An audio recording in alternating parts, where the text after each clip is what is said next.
Corona virus का एक नया वेरिएंट जिसका नाम है ओमिक्रॉन सामने आया है। तो वेरिएंट का मतलब होता है परिवर्तित रूप, variant of concern. Variant concern का मतलब है चिंता। तो आप ये कह सकते हो कि कोरोना वायरस का एक और नया रूप हमारे सामने आया है जो कि चिंता का कारण है। इसका नाम है ओमिक्रॉन। इसी के संबंध में इस एडिटोरियल में हम बात करेंगे। स्केल अप सप्लाईज, कि भाई कोरोना वायरस वैक्सीन की जो सप्लाई है उसे स्केल अप, उसको बढ़ाने की ज़रूरत है। Vaccines must be made widely available, कि कोरोना वायरस से जुड़ी हुई जो भी वैक्सीन्स हैं must be made widely. Widely का मतलब एक जनरली है ना, बहुत ही व्यापक क्षेत्र में उनको उपलब्ध कराया जाना चाहिए। कोरोना वायरस जो वैक्सीन्स है उनको बहुत ही व्यापक रूप से उपलब्ध कराया जाना चाहिए अक्रॉस द वर्ल्ड, पूरे संसार में। If the pandemic is to end, कि ये जो पेंडेमिक का मतलब होता है वैश्विक महामारी है ना, पेंडेमिक से मतलब है यहाँ पे कोरोना वायरस, कि जो कोरोना वायरस महामारी है अगर इसे समाप्त करना है तो वैक्सीन को पूरे संसार में हर जगह जो है उपलब्ध कराया जाना चाहिए। अ न्यू ग्रीक ट्रेजेडी, देखो जब हम किसी भी चीज़ के लिए बोलते हैं ना कि ये बिल्कुल ग्रीक है, इसका मतलब होता है जो बहुत ही ज़्यादा कॉम्प्लिकेटेड हो, जो आसानी से समझ में ना आए। जैसे आप कहो कि भाई कोई टॉपिक है या कोई सब्जेक्ट है वो आपके लिए ग्रीक है, इसका मतलब है वो आपको आसानी से समझ में नहीं आता है ना, बहुत ही कॉम्प्लिकेटेड है वो आपके लिए, बहुत ही जटिल है। ट्रेजेडी है ना, एक तरीके की आपदा। हैज़ रिजन, ये रिजन राइज की थर्ड फॉर्म है ना, राइज, रोज और रिजन। इसका मतलब होता है ऊपर उठना है ना, जैसे सूर्य का उदय होना, ऊपर बढ़ना, उठना। Has risen with the World Health Organization designating Omicron. Designate का मतलब क्या होता है, एक तरीके से कोई पदवी दे देना है ना, कोई संबोधन दे देना, कोई नाम दे देना, नामित कर देना। तो क्या हुआ है कि एक नई, आप कह सकते हो कॉम्प्लिकेटेड जो ट्रेजेडी है, एक नई आपदा हमारे सामने आई है। और डब्ल्यूएचओ ने क्या किया है, वर्ल्ड हेल्थ ऑर्गेनाइजेशन ने, विश्व स्वास्थ्य संगठन ने इसको जो है ओमिक्रॉन का नाम दिया है। अब ये ओमिक्रॉन देखो कॉमा लगा के ओमिक्रॉन के बारे में बताया गया है। सार्स CoV-2 वेरिएंट, वेरिएंट का मतलब है परिवर्तित रूप, कि ये जो आप कह सकते हो जो कोरोना वायरस है सार्स CoV-2 है, इसी का एक परिवर्तित रूप है। As a variant of concern, तो इसको VOC कैटेगरी के रूप में WHO ने पहचाना है। वेरिएंट ऑफ कंसर्न का मतलब होता है कि भाई ये जो है ना बहुत ही, आप कह सकते हो कि चिंता का कारण है यह परिवर्तित रूप। While it took WHO several weeks, जबकि जो WHO है उसे सेवरल का मतलब है कई, कई सप्ताह लगे टू डेजिग्नेट है ना, नामित करने में older VOCs such as alpha, beta, delta as a VOC when they emerged.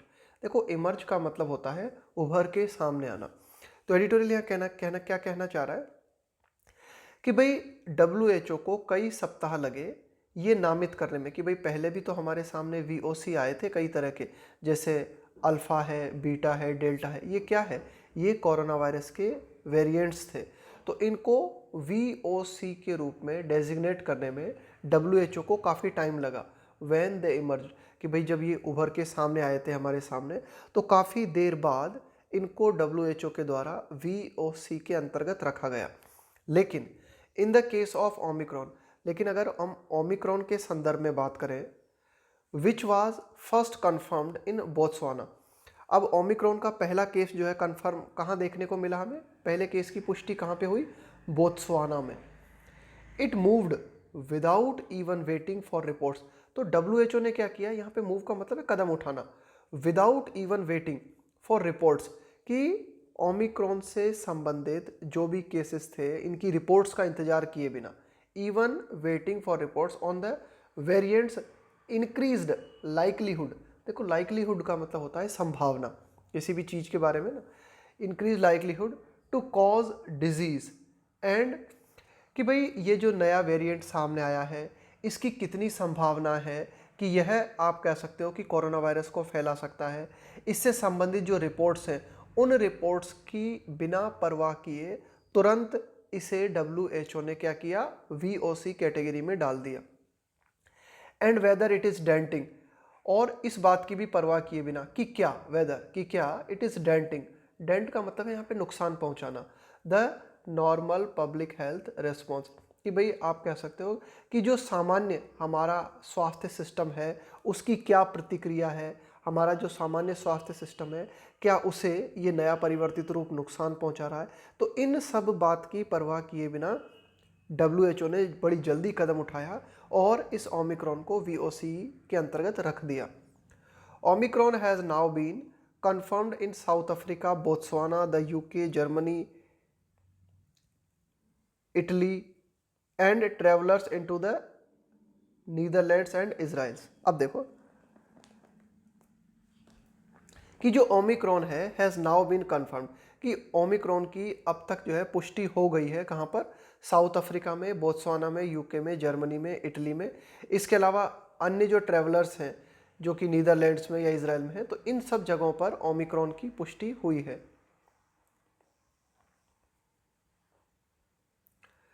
It reportedly has over 50 mutations, reportedly कि भाई इस तरह की रिपोर्ट हमारे सामने आई है, क्या हैज़ ओवर 50 म्यूटेशंस, कि ये जो ओमिक्रॉन है इसके 50 से भी ज़्यादा, म्यूटेशन का मतलब यही होता है ना परिवर्तित रूप, कि इसके 50 से भी ज़्यादा परिवर्तित रूप हैं। 32 of which are on the spike protein, और ये जो 50 से भी अधिक जो परिवर्तित रूप हैं ओमिक्रॉन के, इनमें से जो 32 है ना ये स्पाइक प्रोटीन पे पाए जाते हैं। अब ये जो स्पाइक प्रोटीन है इसका क्या काम होता है? विच, यहाँ पे ये विच आया स्पाइक प्रोटीन के लिए। Binds, which binds to human cells, कि भाई जो मानव कोशिकाएं हैं उनको बांधने का काम करता है स्पाइक प्रोटीन, है ना। तो इस स्पाइक प्रोटीन पे पाए जाते हैं लगभग 32 म्यूटेशंस ओमिक्रॉन के, and is the preferred target for vaccines. और आप ये कह सकते हो कि ये जो स्पाइक प्रोटीन होता है ना, ये ही क्या होता है? इज द प्रेफर्ड, प्रेफर का मतलब है जिसको आप प्रेफरेंस देते हो, वरीयता देते हो, टारगेट फॉर वैक्सीन, कि भाई जो हम जब हम वैक्सीन लगाते हैं तो इसी को टारगेट करते हैं ना, इसी स्पाइक प्रोटीन को। Several of the mutations confer the virus resistance to monoclonal antibodies. अब देखो कुछ मोनोक्लोनल एंटीबॉडीज हैं जैसे कि such as etesevimab, bamlanivimab, casirivimab and their combinations. Several of the mutations, कि कई जो म्यूटेशंस हैं, कई जो परिवर्तित रूप हैं। कॉन्फर का मतलब यहाँ पे प्रदान करना, द वायरस रेसिस्टेंस, तो कई तरह के जो म्यूटेशंस हैं वो क्या करते हैं? वायरस के प्रति जो है रेसिस्टेंस का मतलब है प्रतिरोध करना, है ना, टू मोनोक्लोनल एंटीबॉडी। देखो एंटीबॉडी का क्या काम होता है? एंटीबॉडी का काम होता है जो वायरस होता है ना उसके खिलाफ लड़ाई लड़ना। तो कई तरह की एंटीबॉडीज़ हैं, जैसे कि ये हमने 2-3 नाम लिए हैं ना, तो इन एंटीबॉडीज़ के एक तरीके से आप कह सकते हो कि कई तरह के जो सेवरल ऑफ द म्यूटेशंस, कई तरह के जो म्यूटेशंस हैं वे वायरस प्रतिरोध प्रदान करते हैं इन एंटीबॉडीज़ के लिए। Antibodies are the first line of defence against viral infection, है ना। फिर बताया गया है एंटीबॉडीज़ का फंक्शन क्या होता है, कि एंटीबॉडीज़ जो होती है फर्स्ट लाइन, आप कह सकते हो कि ये पहली कतार होती हैं जो कि लड़ाई लड़ती है। डिफेंस का मतलब है सुरक्षा, अगेंस्ट वायरल इन्फेक्शन, कि भाई जो वायरस है उसका जो संक्रमण होता है उसके खिलाफ पहली लड़ाई एंटीबॉडीज़ के द्वारा लड़ी जाती है। एंड MABs, और ये जो मोनोक्लोनल एंटीबॉडीज़ हैं ये भी एक तरीके की एंटीबॉडीज़ हैं, आर यूज्ड इन ट्रीटमेंट। इन MABs का प्रयोग जो है ट्रीटमेंट में किया जाता है, उपचार में किया जाता है, क्योंकि ये भी तो एक तरह की एंटीबॉडीज़ है ना।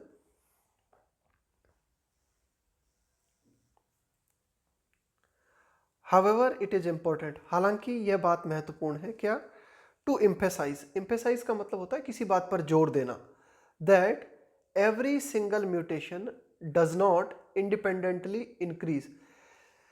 हालांकि यह बात भी महत्वपूर्ण है, इस बात पर भी जोर देना जरूरी है। एवरी सिंगल म्यूटेशन, कि कोई भी जो परिवर्तित रूप हमारे सामने आता है, डज नॉट इंडिपेंडेंटली इंक्रीज, वह स्वतंत्र रूप से बढ़ोतरी न करे। Does not independently increase virulence. देखो ये जो विरुलेंस है, इस विरुलेंस का मतलब होता है कि कोई भी जो बीमारी होती है ना वो कितना आपको नुकसान पहुंचा सकती है ना, उसकी सीवियरिटी क्या है ना, कितना तीव्र आपको नुकसान पहुंचा सकती है। तो नुकसान पहुंचाने की जो तीव्रता है वह और ज़्यादा न बढ़ जाए, इस बात को देखना हमारी जिम्मेदारी है।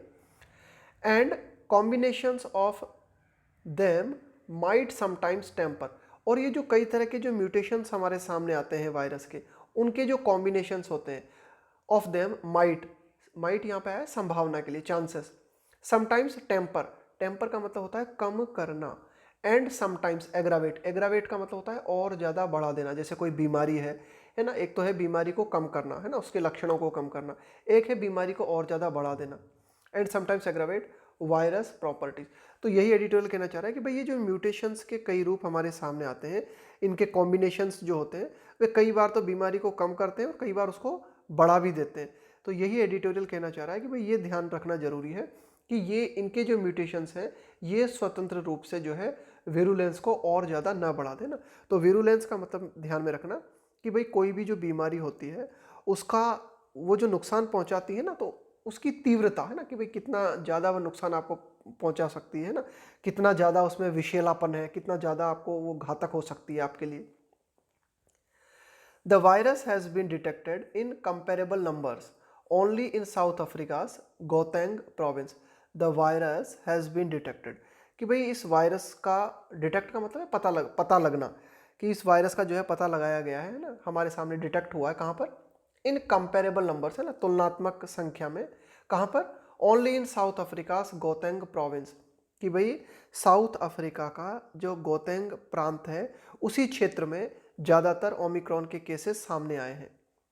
But the variant comprises, comprise का मतलब है मिलके बने होना, वेरिएंट है ना, कि ये परिवर्तित रूप जो है, but the variant comprises over 90% of the fraction of genomes from those who tested positive there within just 10। लेकिन एडिटोरियल क्या कहता है कि भाई ये जो वायरस है ना, बट द वेरिएंट कंप्राइजेस, है ना, कि भाई ये जो ओमिक्रॉन है ना, इसके और जो परिवर्तित रूप हैं कंप्राइजेस है ना, वो मिलके बने हैं over 90% of the fraction, fraction का मतलब है हिस्सा, ऑफ जीनोम्स का मतलब है यहाँ पे gene, from those who tested positive within there within just age, कि भाई वहाँ पर 10 दिनों के भीतर भीतर जो भी लोग कोरोना पॉजिटिव पाए गए हैं ना, उनके जीन को जब चेक किया गया है ना, तो 90% केसेस जो है ना वही है, मतलब जो अभी हाल ही में 10 डेज के अंतर्गत हमारे सामने आए हैं। Some nations have already impose, impose का मतलब होता है एक तरीके से जबरदस्ती लागू कर देना, थोप देना, है ना। Some nations have already imposed travel bans on flights from South Africa, कि साउथ अफ्रीका से जो भी फ्लाइट्स आती हैं उन फ्लाइट्स पर कई देशों ने बैन लगा दिया है। गिवन दैट से मतलब है इस बात को देखते हुए, इस बात को ध्यान में रखते हुए, Omicron is a variant of the virus that can be detected by the PCR test. Editorial कहता है कि इस बात को ध्यान में रखते हुए कि ओमिक्रॉन जो है वायरस का एक ऐसा वेरिएंट है जिसका कि पता लगाया जा सकता है किसके द्वारा, PCR टेस्ट के द्वारा। दीज कंट्रीज रादर देन का मतलब है के बजाय, imposing a ban, imposing a ban का मतलब हुआ यहाँ पर कि भाई ये जो कंट्रीज हैं जिन्होंने साउथ अफ्रीका के ऊपर, साउथ अफ्रीका से आने वाली जो फ्लाइट्स हैं उनके ऊपर बैन लगा दिया है, इनको बैन लगाने के बजाय क्या करना चाहिए था, शुड हैव टेकन, देखो शुड हैव और वर्ब की थर्ड फॉर्म, इसका मतलब है ऐसा करना चाहिए था, should have taken the more considered, considered का मतलब क्या है, मोर कंसिडर्ड स्टेप का मतलब है ऐसा स्टेप जो कि विचार पूर्वक लिया गया हो, ऑफ स्क्रीनिंग पैसेंजर्स। तो एडिटोरियल कहता है कि साउथ अफ्रीका से आने वाली फ्लाइट्स पर बैन लगाने की बजाय इन देशों को क्या करना चाहिए था, और ज़्यादा सोच विचार के कदम उठाना चाहिए था, और इनको क्या करना था कि भाई जो भी पैसेंजर्स आ रहे हैं उनकी स्क्रीनिंग करनी थी, उनका टेस्ट करना था, and followed the usual protocols of isolation. Isolation का मतलब क्या होता है, अलग कर देना किसी को, है ना, बिल्कुल अलग थलग कर देना, and followed the usual protocols of isolation and treatment. और इन देशों को क्या करना चाहिए था कि भाई जो नॉर्मल प्रोटोकॉल्स है ना, प्रोटोकॉल्स का मतलब है वही रूल्स एंड रेगुलेशंस, कि भाई अगर कोई पॉजिटिव पाया जाता है तो उस व्यक्ति को अलग कर देना, आइसोलेट कर देना उसे, और उसको उपचार देना, ये जो है कदम उठाया जाना चाहिए था। India has done well so far, कि भाई अब तक भारत ने जो है बहुत अच्छा किया है ना, सो फार का मतलब है अब तक। टू एडेयर टू, देखो एडेयर के साथ में टू प्रेपोजिशन आता है। एडेयर का मतलब होता है किसी चीज़ का सख्ती से पालन करना। टू दिस सिस्टम, यानी कि ये जो पीसीआर सिस्टम है ना, जिसके द्वारा क्या की जाती है, परीक्षण किया जाता है लोगों का, इस सिस्टम को भारत ने जो है बनाए रखा है पूरी तरीके से, है ना। एंड ऑब्जर्विंग कॉशन, ऑब्जर्व का मतलब है निरीक्षण करना, निगरानी करना, है ना। कॉशन का मतलब है सावधानी, और भारत ने जो है सावधानी बनाए रखी है। Detecting a variant in a country does not imply, imply का मतलब है संकेत देना। It originated there, detecting a variant in a country, कि भाई किसी देश में कोरोना वायरस के वेरिएंट का पता लगना इस बात का संकेत नहीं देता कि वायरस का उद्गम, कि भाई वायरस की उत्पत्ति भी वहीं हुई।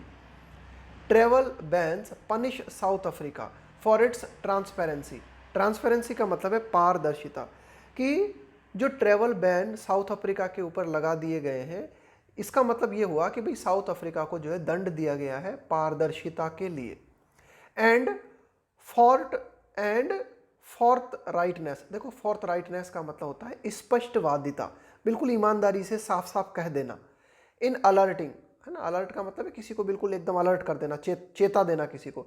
The world to this variant, अब एडिटोरियल कहना चाह रहा है कि भाई एक तो साउथ अफ्रीका ने पारदर्शिता अपनाते हुए क्या किया कि भाई पूरे वर्ल्ड को इसके बारे में बता दिया, अलर्ट कर दिया, है ना, इस वायरस के बारे में। और आपने साउथ अफ्रीका पर बैन लगा दिया, तो इसका मतलब है आपने एक तरीके से साउथ अफ्रीका को पनिशमेंट दे दिया। साउथ अफ्रीका नंबर, अब जबकि साउथ अफ्रीका की कोई गलती नहीं, उसने तो बिल्कुल अच्छा किया, ट्रांसपेरेंसी अपनाई, पारदर्शिता अपनाई, फोर्थ राइटनेस स्पष्टवादिता अपनाई, कि पूरे वर्ल्ड को इसके बारे में जितना जल्दी हो सके उतना जल्दी अलर्ट कर दिया। तो इसके ऊपर बैन लगाना, साउथ अफ्रीका के ऊपर जो फ्लाइट्स हैं उनके ऊपर बैन लगाना, एक तरीके से साउथ अफ्रीका को पनिश करना है सच बोलने के लिए। South Africa number of daily infections 2828 on Friday, कि भाई साउथ अफ्रीका में जो कोरोना वायरस के डेली केसेस सामने आ रहे हैं ना, वो शुक्रवार की अगर हम बात करें तो इतने देखे गए थे, कितने, 2828, है ना, लगभग 3000 मान लो आप डेली के। Pales in comparison to daily numbers in the, pales का मतलब है इनकी संख्या कम है, इन कंपैरिजन टू, तुलनात्मक रूप से, डेली नंबर्स, कि भाई जो कोरोना वायरस के डेली केसेस सामने आ रहे हैं कहाँ पर, यूनाइटेड स्टेट्स अमेरिका में, जर्मनी में और ब्रिटेन में, इनकी तुलना में अफ्रीका में, साउथ अफ्रीका में जो कोरोना वायरस के केसेस सामने आ रहे हैं वो बहुत ही कम है। हावेवर, हालांकि a little over 10% in Africa, कि अफ्रीका में 10% से थोड़ा सा ज़्यादा मान लो, have received 1 dose of a vaccine, तो इनको क्या हुआ है कि लगभग 10% को, या 10% से थोड़ा सा ज़्यादा मान लो, इनको कोरोना वायरस की एक डोज मिल गई है, कोरोना वायरस वैक्सीन की एक डोज इनको मिल गई है। Compared with 60% in north of America and 62% in Europe, जबकि नॉर्थ अमेरिका की अगर हम बात करें या यूरोप की अगर हम बात करें, तो नॉर्थ अमेरिका में 64% लोगों को जो है कोरोना वायरस की एक डोज, और यूरोप में जो है 62% लोगों को कोरोना वायरस वैक्सीन की एक डोज मिल चुकी है ना। तो कुल मिला के अमेरिका और यूरोप की तुलना में साउथ अफ्रीका जो है उसे, या फिर आप कह सकते हो यहाँ पे ये अफ्रीका जो है, इसे वैक्सीन की डोज जो है बहुत कम मिली है। द पैनिक, पैनिक का मतलब होता है ना घबराहट हो जाना, किसी चीज को लेकर एक तरीके से घबरा जाना। The panic over the variant shifts blame away from the world's colossal failure, देखो कोलोसल का मतलब होता है बहुत ही ज्यादा विशाल। The panic over the variant shifts, कि भाई ये जो कोरोना वायरस के जो वेरिएंट्स हैं लगातार, है ना, उनका वे जो लगातार फैलते जा रहे हैं ना, उनका जो इल्जाम है, ब्लेम का मतलब है किसी पर इल्जाम लगाना, ब्लेम अवे, उसको क्या किया जा रहा है, from the world's colossal failure in not making more vaccine available in Africa. तो देखो क्या है कि भाई सही बात जो है ना वो ये है कि भाई दोष किस बात को दिया जाना चाहिए, दोष इस बात को दिया जाना चाहिए कि एक विशाल जो है फेलियर देखने को मिला है, एक विशाल जो है विशाल मात्रा में असफल हुए हम किस चीज को लेकर, इन not making more vaccines available in Africa, कि अफ्रीका में ज़्यादा वैक्सीन्स अवेलेबल नहीं कराई गई, है ना। यहाँ पर हमारी गलती हुई, पूरे विश्व की यहाँ पर गलती हुई कि अफ्रीका में ज़्यादा से ज़्यादा वैक्सीन जो है उपलब्ध करानी चाहिए थी, तो वो तो उपलब्ध कराई नहीं। अब ये जो नए वेरिएंट सामने आ रहे हैं, तो इसके जो दोष है ना वो इधर उधर दिए जा रहे हैं ना, उनको इधर उधर मढ़ने की कोशिश की जा रही है उन दोष को। Even as at the same time many countries roll out का मतलब होता है किसी योजना को पब्लिक के सामने लेके आना। थर्ड डोजेस, कि कई ऐसे देश हैं जहां पर कोरोना वायरस की फर्स्ट डोज, सेकेंड डोज और थर्ड डोज उन्होंने देना चालू कर दी है, लेकिन अभी तक भी एक तरीके से आप कह सकते हो कि अफ्रीका जो क्षेत्र है ना, यहाँ ये क्षेत्र क्या है, ज़्यादातर गरीब क्षेत्र है। तो यहाँ पर पूरे विश्व की आप कह सकते हो जिम्मेदारी बनती है कि इनको जो है वैक्सीन उपलब्ध करानी थी, तो वो तो ये उपलब्ध करा नहीं पाए पर्याप्त मात्रा में। अब ये जो वेरिएंट्स कई तरह के सामने आ रहे हैं ना, तो उनका इल्ज़ाम जो है लगाया जा रहा है, उनका ब्लेम लगाया जा रहा है ना।